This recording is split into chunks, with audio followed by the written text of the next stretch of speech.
Welcome into Fox Carolina Tailgate, joined by Patrick Zapp here in studio and Corey Miller joining us from the friendly confines in Columbia.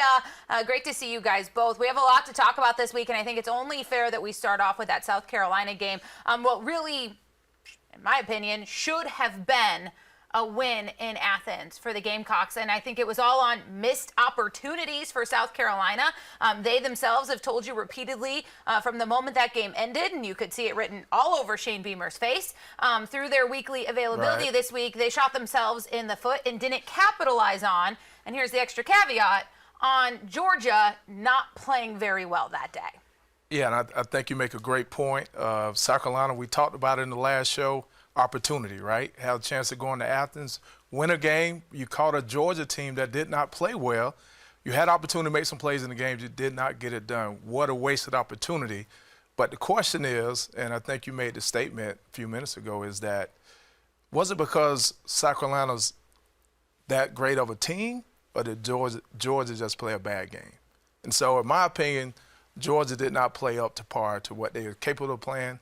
But comes in the question is, are they truly the #1 team in the country? And I think that's yet to be seen. That was my first question of the whole entire season. Back to our very first show when we looked at that first AP ranking is Georgia really #1? And I think that what was most interesting, and I'd love your take on this, Corey, is, you know, this AP poll this year has had all of these kind of different moving parts, and they've been really quick to judge and drop people for bad wins. And Georgia remained #1. And I understand the mindset that you can't knock off #1 until they lose.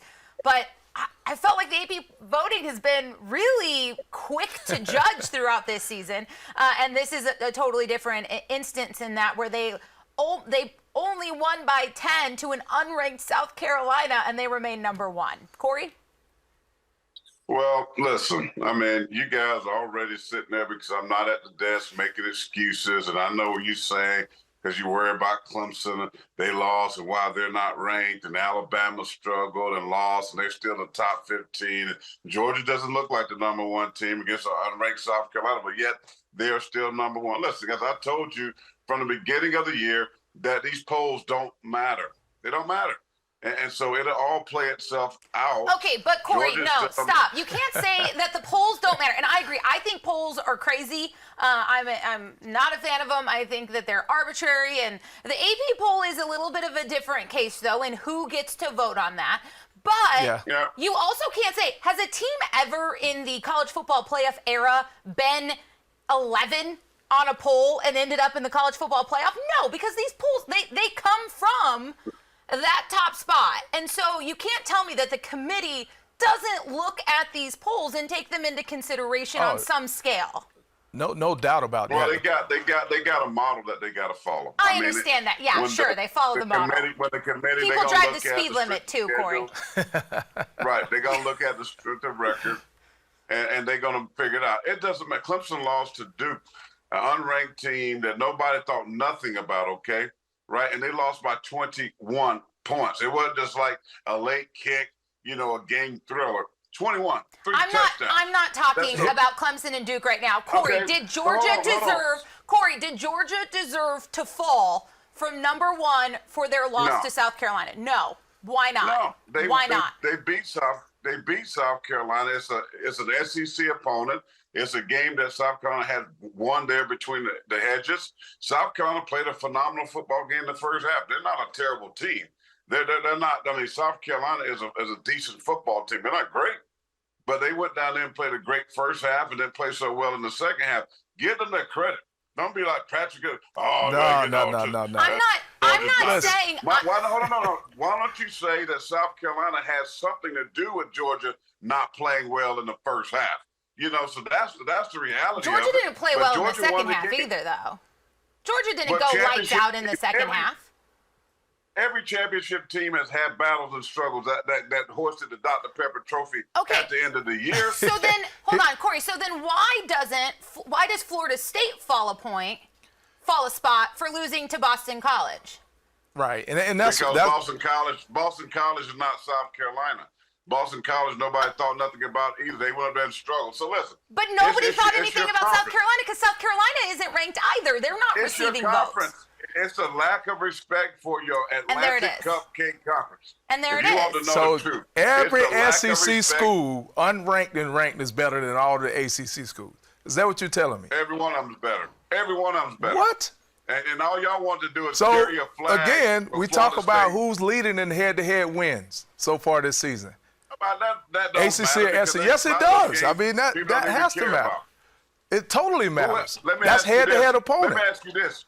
Who have Clemson won against? What teams have they beat? This year? We're not arguing where Clemson is Right and now, if they right deserve now. to be. Corey, we're not arguing if Clemson deserves to be ranked. We're not arguing do they deserve to be up there. We're saying SEC versus ACC this year, right now, currently. I think it's a really tough place to argue that the SEC is better than the ACC right now. You want to? That's head-to-head wins and losses. Those are not opinions. Those are head-to-head wins and losses. I mean, North Carolina beat South Carolina with a ton of injuries in the first game. Here you go. Y'all want a trophy? You want a participation We can't. No. trophy? Here's what we're saying. We're saying 4-1 right now. You can't make excuses. Sucks. You can't make The excuses ACC for sucks. every win It and always loss. has, and it still is. And that's what that tells you when someone's great, because they want to sit here and applaud and get trophies because they won a couple of early games.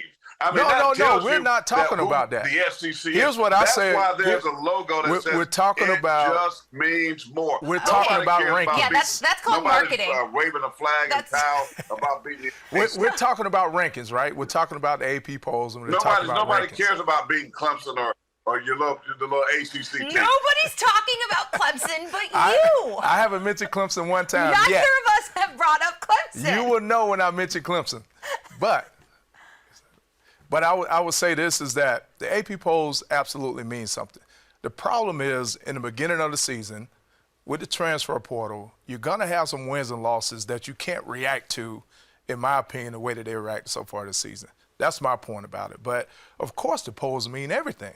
I mean, at the end of the season, you're not in that top four. Guess what? You don't get in the playoffs. Right. And that's simple as that. And so you got to control your own destiny. Some teams still out there control their own destiny. And we'll see how this thing unfolds at the end of the season. Each and every one of them controls something right now. Right now, we're going to toss it over to our chief meteorologist, Kendra Kemp, for a look at this weekend's weather.